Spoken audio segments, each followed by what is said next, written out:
Marine Le Pen, reconnue coupable, on parlait des détails à l'instant sur le plateau. Quel est son avenir désormais à Marine Le Pen ?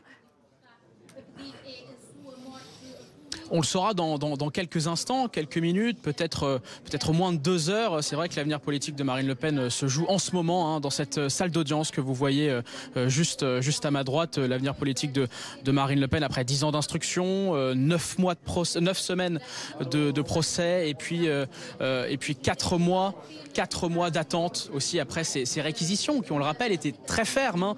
Si les juges suivent les réquisitions, elle serait tout simplement privée de concourir à la prochaine élection présidentielle 2027. Alors, elle a été reconnue coupable, effectivement, par le tribunal de détournement de fonds. Reste à savoir, dans le détail, quelle sera la peine qui sera prononcée pour Marine Le Pen. Évidemment, la question qui se pose, c'est de savoir si il y aura une peine d'inéligibilité avec exécution provisoire, c'est-à-dire avec application immédiate. Si tel est le cas avec une inéligibilité avec application immédiate sur 2 ans minimum, elle ne pourrait pas concourir à la prochaine présidentielle de 2027. Si c'est moins que cela, elle pourrait éventuellement concourir à 2027. Mais si elle devait être privée de cette présidentielle de 2027, eh bien ce serait au sein du Rassemblement national le plan B qui serait activé, le plan B comme Bardella. Alors en attendant évidemment cette peine qui serait bientôt prononcée, évidemment personne ne se risque au sein du parti de Marine Le Pen à envisager encore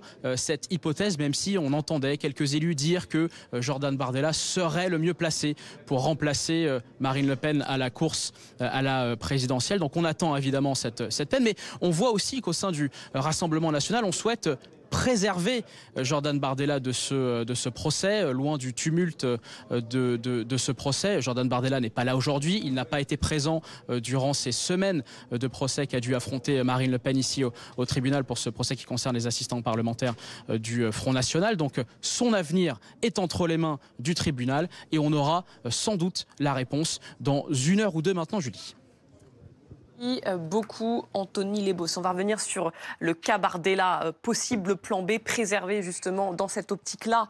On l'imagine juste sur les informations qui nous viennent de l'intérieur de la salle d'audience. Là encore, Pauline, on le disait donc, Marine Le Pen reconnue coupable de détournement de fonds publics. Pas d'enrichissement personnel, il faut quand même insister sur ce point-là. Oui, pas d'enrichissement personnel. Le préjudice retenu est toujours de 4,1 millions d'euros, mais pas d'enrichissement personnel parce que, explique la présidente, ce sont des salaires que le parti, à l'époque Front National, n'aurait pas pu prendre en charge. Et puis il y avait le confort des dirigeants d'un parti et il y a l'enrichissement d'un parti qui est un autre sujet sur lequel on reviendra, prévient la présidente. Donc pas d'enrichissement personnel à ce stade. Marine Le Pen, elle est toujours assise au premier rang, elle est très concentrée, elle scrute, elle écoute attentivement les mots, et quand on va rentrer dans son cas précis, Vincent Van Tighem nous explique que quand on rentre effectivement dans le détail et sur son cas, elle commence un peu à s'agiter. Ah, vous souhaitez intervenir, Camille, allez-y. Oui, non, cette question de l'enrichissement personnel, elle va être importante dans le récit médiatique et politique qui va s'instaurer ces prochains jours. Parce que Marine Le Pen, elle tient vraiment à cette précision et c'est la vérité, parce qu'ils sont convaincus au Rassemblement national que tant qu'il n'y a pas d'enrichissement personnel, les électeurs ne leur en tiendront pas rigueur. Il y aura, au contraire, ça peut même renforcer un peu l'adhésion de leur socle dur, créer une certaine indifférence, voire une forme de soutien à l'extérieur de son noyau d'électeurs les plus fidèles. En revanche, ce qui est important de rappeler quand même, c'est que ces 4,1 millions d'euros dont on parle d'argent européen, c'est pas de l'argent magique qui sort de nulle part, c'est de l'argent des contribuables européens. Et ça, le Rassemblement national préfère qu'on n'insiste pas de nos poches directement. Donc de nos poches et des poches de tous les citoyens. Et puis la présidente revient effectivement, là on est au cœur des accusations sur l'existence d'un système qui ne fait aucun doute. Elle revient sur 2 importants éléments à charge. La réunion du 4 juin 2014, je vous regarde parce que je sais que vous savez de quoi je parle, où Marine Le Pen a donné ordre aux nouveaux eurodéputés, et surtout le mail de Valéran de Saint-Just qui expliquait, donc son mail qui était envoyé à l'époque à Jean-François Jalc, eurodéputé, qu'il alertait sur le risque juridique de la manœuvre.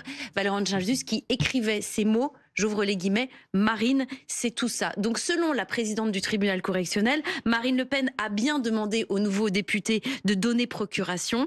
Le système mis en place depuis 10 ans a été optimisé. Les mots sont très durs. C'est un système global, opérationnel, proposé à l'ensemble des eurodéputés afin de permettre au parti, Front National à l'époque, de faire des économies au Parlement européen.